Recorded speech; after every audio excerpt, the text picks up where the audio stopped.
Tag, hier ist wieder euer Autoigel und im heutigen Video seht ihr ja schon, ich bin mal wieder im Camp gelandet. Heute ist so ein Mischmaschtag, einmal scheint die Sonne, einmal regnet es. Frische 8 bis 10 Grad ist noch in Ordnung, könnte schlimmer sein. Aber bevor ich hier zu lange rumlabe vom Intro, will ich nur mal kurz was anmerken. Der Waldläufer Manfred hat mich letztens gefragt, ja, wo genau liegt denn mein Camp? Also halt jetzt zum Beispiel von Abständen zwischen meinem Camp und dem Waldweg. Und zwar kann ich das ganz einfach zeigen. Und zwar, seht ihr, hier ist so eine Art Waldweg direkt am Camp. Aber ja, man kann das jetzt sehen, wie man will. Ja, eigentlich ist es schon ein Waldweg, aber hier läuft kaum jemand vorbei. Ja, also kaum jemand. Na egal, auf jeden Fall da unten, das seht ihr jetzt ganz schlecht, ich mache mal kurz ein bisschen dunkler. So, jetzt seht ihr es. Da unten hier, wo mein kleiner Zeigefinger ist, da ist eine Straße und da fahren Autos entlang. Das ist natürlich blöd, aber auch eigentlich nicht so schlimm, weil ihr seht ja, hier ist ein großer Busch, der schützt mich vor der Sicht der Autofahrer dort unten und Fußgänger, so dass die nicht mein Camp sehen können. Ja, und da ganz oben, da ungefähr, ist auch nochmal so eine Straße, aber da fahren jetzt eigentlich keine Autos. Die sind jetzt, also der Waldweg dort oben, der ist jetzt eigentlich wirklich nur für Fußgänger gedacht. Die Straße halt da unten, die ist wirklich so eine Art Landstraße. Also ja, ist ein bisschen blöd, aber kann ich jetzt auch nichts dran ändern. Ja, und sonst ist ja eigentlich, also in die Richtung braucht er erst mich gar nicht fragen. Da war ich schon einmal komplett durchgelaufen. Da kommt nichts außer Wald. Und da jetzt mitten rein will ich auch nicht, weil da ist wirklich nur richtig dichtes Gestrüpp. Und glaubt mir, Leute, da wollt ihr nicht ein Camp bauen, weil wenn ihr da die Wildspuren schon seht, dann denkt ihr euch gleich, ach du Schande, was ist denn hier rumgelaufen? Sieht ja fast aus wie ein kleiner Bär. Zumindest von den Fußabdrücken her. Egal, jetzt aber geht's zurück zum Camp. Nur mal so ein kleiner Statusbericht, damit ihr jetzt wisst, wo ungefähr zwischen Waldwegabständen mein Camp liegt. Habe ich das jetzt auch mal kurz gezeigt und jetzt geht's ab zum Campbau. Und zwar heute will ich mal was versuchen.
Ja, weil heute nämlich, Leute, ja, wollte ich mal was probieren. Ich hatte nämlich erst im Kopf, ein anderes Projekt heute zu starten, aber da muss ich noch mich ein bisschen gedulden. Das hat was mit dem Wetter zu tun und mit der Beschaffenheit des Holzes. Deswegen, das Projekt kann ich heute noch nicht machen. Ich will euch nämlich noch auch ein bisschen auf die Folter spannen und noch nicht gleich alles verraten. Und ja, ich habe auf jeden Fall vor, heute nämlich jetzt nicht das zu bauen, was ich eigentlich vorhatte, sondern ich habe mich jetzt kurzerhand dazu entschieden, was aus diesen feinen Brettern hier zu basteln und somit einen kleinen Buschkorbtisch heute zu bauen. Also bleibt dran, los geht's. Was braucht man natürlich als erstes? Genau die Ausrüstung. Ab geht's. Und was kommt nach der Ausrüstung? Genau, Totholz sammeln.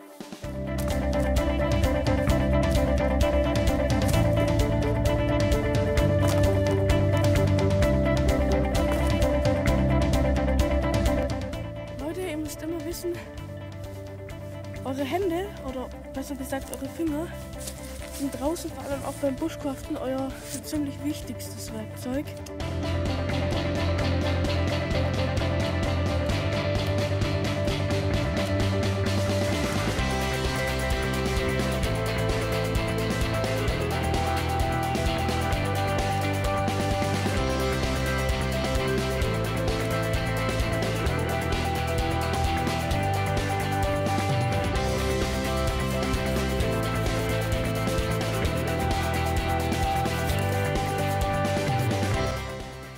So, die 4 Stützen des Tisches sind jetzt schon mal ordentlich zurechtgesägt.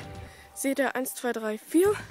Ja, und jetzt muss ich praktisch so, wie so eine Art Ikea-Regal, so Zapfen reinschneiden und dann praktisch die langen Tothölzer da so rein zwängen und dann praktisch mit den Stützen hier verbinden und dann kommt praktisch nur noch hier die Bretter drauf und dann haben wir schon einen tollen Bushcraft-Tisch. Lange Rede, gar keinen Sinn, ihr seht jetzt ja eh, was ich vorhab.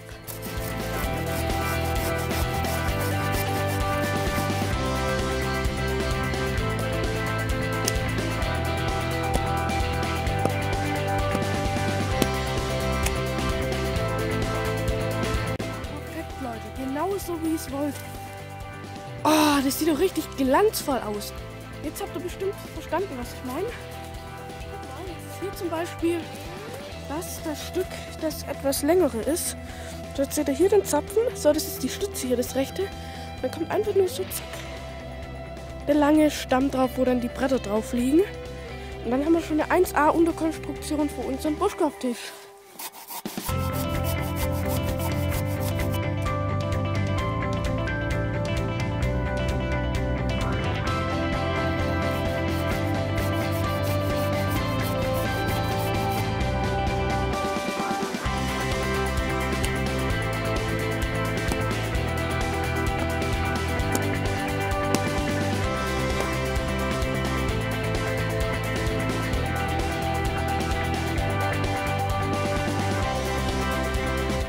So, jetzt habt ihr ja gesehen, ich habe jetzt schon mal bei manchen die Zapfen zurechtgeschnitten und jetzt werde ich nochmal bei den 2 langen Tothölzern für die Oberfläche des Tisches auch noch die 2 kleinen Keile oder Kanten reinschlagen, um die dann miteinander verbinden zu können. Deswegen hätte ich gesagt, los geht's.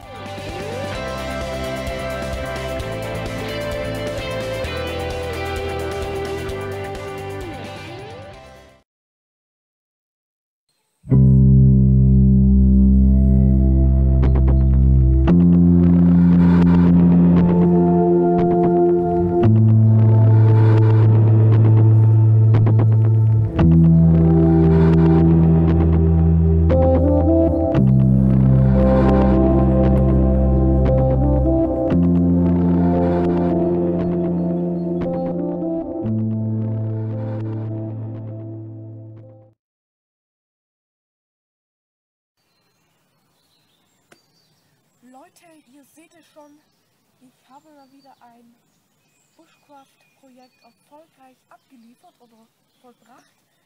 Ihr seht schon, ich habe hier ordentlich gebastelt, habe mich jetzt lange Zeit, zumindest im Video, nicht mehr zurückgemeldet.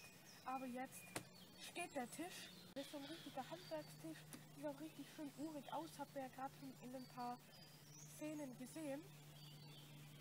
Und ja, den kleinen Tisch benutze ich jetzt einfach als so einen kleinen Stuhl, beziehungsweise als so eine kleine Bank. Das reicht für eine Person, auf jeden Fall locker aus.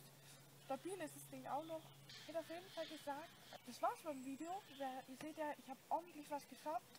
Und deswegen hätte ich auch schon mal gesagt, wenn euch das Video gefallen hat, lasst mal einen ordentlichen Like da. Schreibt in die Kommentare, was soll ich bauen oder machen im Bushcraft Camp. Und ja, vergesst außerdem nicht natürlich bei Instagram vorbeizuschauen. Da heiße ich übrigens der_Igel, der Igel, alles beides klein geschrieben. Eigentlich leicht zu finden. Als Profilbild so ein Shelter oder halt den Shelter hier ist Camp. Also nicht zu verwechseln eigentlich. Und ja, das war's eigentlich schon. Ja, genau, wie immer hätte ich fast das Wichtigste vergessen. Vergesst natürlich außerdem nicht, meinen Kanal kostenlos zu abonnieren und danach gleich noch die Glocke zu aktivieren, weil YouTube, ja, die machen da manchmal ein bisschen Fehler und ein paar so, ja, ich sag jetzt mal Ausrutsche haben die manchmal so, da zeigen die einem Abonnenten einfach nicht das Video an von dem Kanal, wo man abonniert hat. Das ist natürlich sehr, sehr schade. Deswegen hätte ich gesagt, aktiviert gleich die Glocke mit dazu, denn dann kann man nämlich wirklich sicher gehen, dass ihr kein weiteres Video mehr von mir verpasst. So, das war's jetzt aber wirklich, deswegen hätte ich gesagt, sehen wir uns im nächsten Video. Euer Outdoor Igel. Ciao.